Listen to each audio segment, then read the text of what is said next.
let me take my AP English because I did love English. Still do. I love to write. I wish I was a better reader.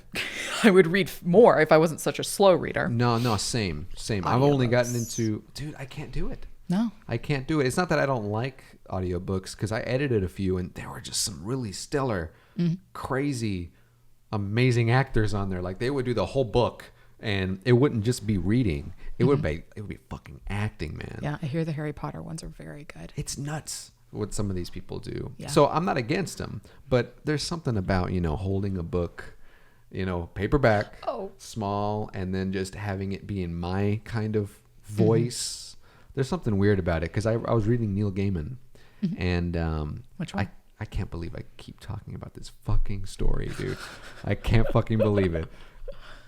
So I'm reading, it's his short stories, one of his short stories books. And I was reading the introduction, and he's like, I know a lot of people don't really read the introduction, but I'm going to tell you a funny story. And then you're going to be able to laugh at people that didn't read this introduction, because you basically got an extra story. And I was like, that's pretty cool. So anyway, it's called The Wedding Gift. And just the way it flows and the way it is, oh my Lord, it's so good. But I don't know if I would be able to be so invested as I was if I was hearing someone speak the story. Because for me, it was like super cinematic, and then like the way it ended. Oh, dude, I literally teared up, man. I couldn't believe how powerful it was. It was crazy, and all stemming from a really simple idea. I'll tell you if you want it. I mean, spoilers. Wait, I feel like maybe now I need to read it. Yeah, absolutely. It's a short story? Super short story. And What's it called? The Wedding Story? The Wedding Gift. The Wedding Gift. Yes, because he basically talks about in his introduction where he get the inspiration or why he ended up writing those short stories. And so the one he starts with his introduction is basically he wanted to write a story as a gift to a couple he knew in real life. So he then thought about, that would make a funny story. And then he started writing the story, and just where it goes, it's crazy. It's nuts, man. I'll look it up. Yeah. It's really good. But reading, I'm all about it. I wish I was a fast reader. I love reading. I love the idea of reading. I love old British literature. Like I remember reading Dorian Gray. Oh, wow. And thinking... Deep cuts. Like, wow. Wow. Slow moving. Yeah. But if you like language... It's just beautiful, you know. It's just so eloquently written, and it's just yummy for words. Yeah. And it makes you feel smart when you talk about it. Yeah. But it was slow getting through it. But just I love British lit. Yeah. Like Shakespeare, all that stuff. Yeah, I mean, it's so tough for me to get into. It's got the concepts.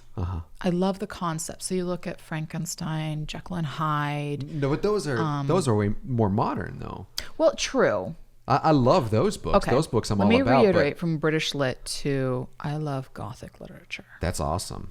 Hell yeah. There you go. Because the concepts you just don't always find. Like I can easily be pleased with a nice fantasy fiction story or like a Knights Templar conspiracy fiction.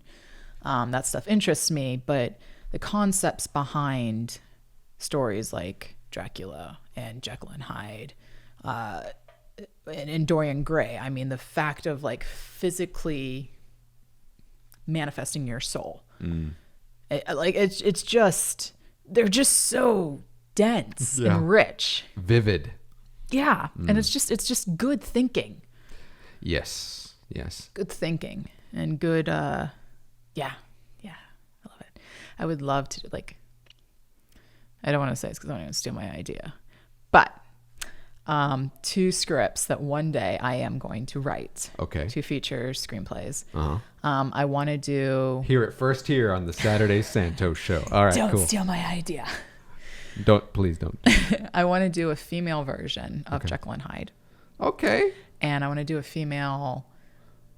probably some kind of dystopian-esque Count of Monte Cristo.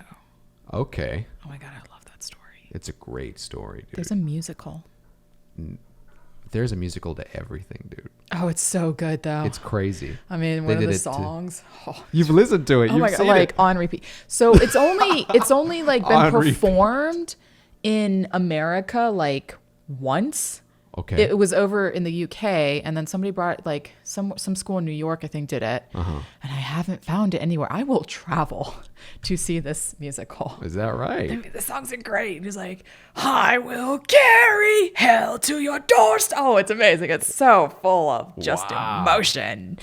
I mean, you know, Bombastic. 15 years of being imprisoned emotion. Like, whoa.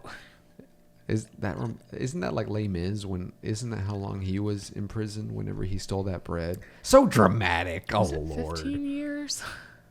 Mine probably That wouldn't be movie. 15 years because I want to play the character, and playing a 15-year-old age gap would be like a stretch. But I mean, not anymore. No. Not anymore. Have you seen The Irishman? Talk about the age gap. I have not seen The Irishman because I hear it's slow, and it's hard for me to get through slow movies, even if they are very good.